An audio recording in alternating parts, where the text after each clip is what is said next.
You may know Skillshare for its classes in photography, film and video, and illustration, but did you know Skillshare has classes for career-oriented skills too? Today is the new year to reinvent yourself. Traditional work jobs are not a one-size-fits-all. Learn how to design a career to fit you. As for me, I'm going to explore how to be more creative. I'm always trying to look for ways to figure out how to be more creative and productive. I actually really like their app. You can download videos and watch them later, like on the airplane or something. So one class I liked is the Confidence for Creatives. 5 exercises to grow your confidence and self-care. Eugenia Washington. So one of the exercises is simply just writing down your stream of consciousness, your thoughts, whatever it is. And that helps clear your mind, and that helps it be right for creativity. Another one is Productivity Today, Finding Your Flow for Maximum Productivity. Kevin Siskar, CEO of Finta. From this class, I've learned to recognize when I'm in flow and the themes and the systems that create the flow state, the habits that all build up to a flow state, and that's helped me figure out how to get into a flow state. Anyway, no goal is too small. Today is the first day of the rest of your life, guys. Thinking about your future can be intimidating. Maybe you want to learn productivity tips to power more me time. Maybe the goal is to start building a personal brand. Skillshare teachers will take us step by step. So, if you're ready, the first 1,000 people to use my link in the description will get a 1-month free trial. Thank you so much, Skillshare. Here's the video. Please write me a 100-word parody rap of the show Succession. Can you tell me a dark, scary, factual story in 200 words? Here's some funny and awkward ideas for social experiments. What controversies? What's up, my bitch-ass goats? Have you heard of ChatGPT? This shit isn't... This is gonna change the world. The new AI thing that everyone's talking about. I had a little chat with ChatGPT. Well, you know, I was messing around with it, and I just want to show you how crazy this thing is. It's an AI. It came out in November last year, and it's like better than Google, which is insane. It's like more precise and right to the point. What's impressive to me is that you can like get it to do creative tasks for you. For example, please write me a 100-word parody rap of the show Succession. Yo, it's the Succession rap. Gonna lay down some bars, gonna spit some facts. Talking about the royal family, they're so elite. Living in their world, man, it's a treat. There's Logan, the king, the head of the clan, making moves, pulling strings. He's the man. Kendall's the son, he's trying to take control. But with daddy issues like this, he's in a hole. Then there's Shiv, she's the smart one of the bunch, but with a marriage like hers, she's in a bit of a crunch. Roman's the jester, the clown of the show, but don't underestimate him, he's got a good flow. So that's the Succession rap. Hope you had some fun. Now go watch the show and see what they've all done. I mean, it's not that clever of a rap, but it's still very impressive that a machine did that, like off the cuff. And you just told it to randomly do that. So then I said, please write me some funny, awkward ideas for social experiments. And this is where I was like, okay, so it doesn't quite understand humor, which is a good thing. Here, I'll tell you why these aren't funny. Here's some funny and awkward ideas for social experiments. Trying to start a conversation with strangers in an elevator, but only speaking in a foreign language. Yeah, a lot of these sound funny on paper. Like, okay, if we did that, like, oh, hola, ¿cómo está? You know, then the people would be like, huh, I'm sorry, I don't speak English. And then prank's over. Like, that's it.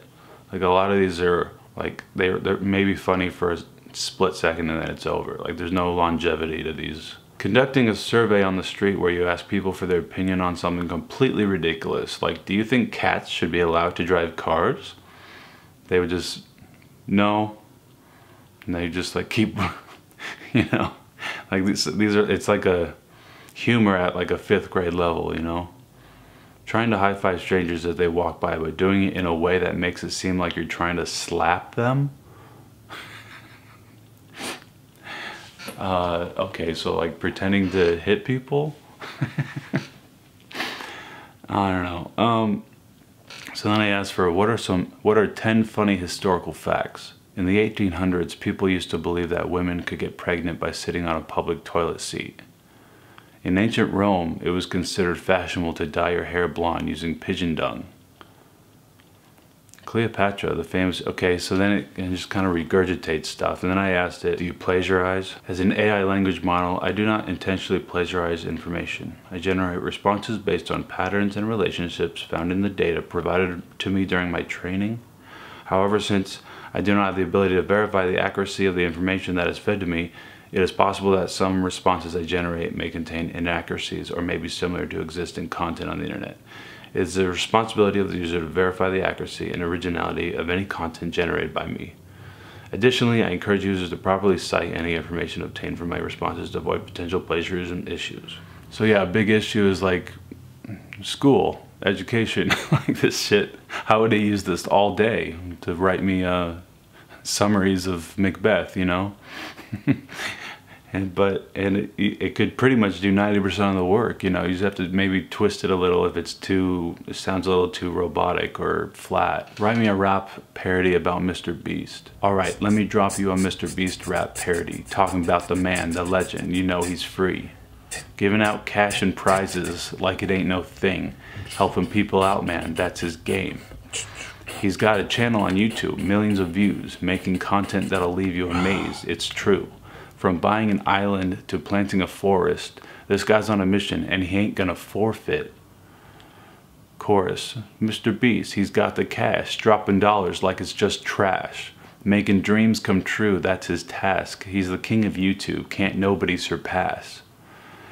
He'll give away a house or a new car, help out a small business, take them far. Giving out tips to servers, you know he's legit.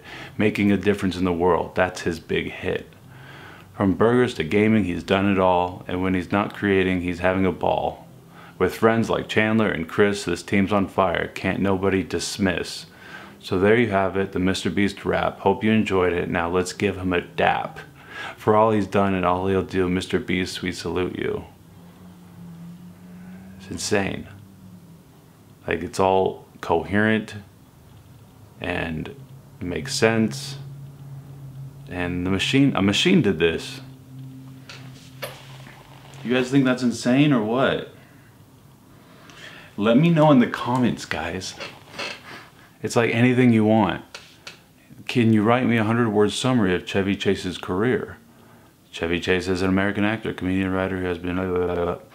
And then it says, despite some controversies over the years, Chase remains a beloved and influential figure in comedy. So then I was like, what controversies? And then it says, Chevy Chase has been involved in several controversies throughout his career. Some of the most notable controversies include, on the set of Community, Chase reportedly made racist comments to his co-star Donald Glover, which led to tension between the two actors. Chase was reportedly difficult to work with on the set of Saturday Night Live, often clashing with other cast members and writers.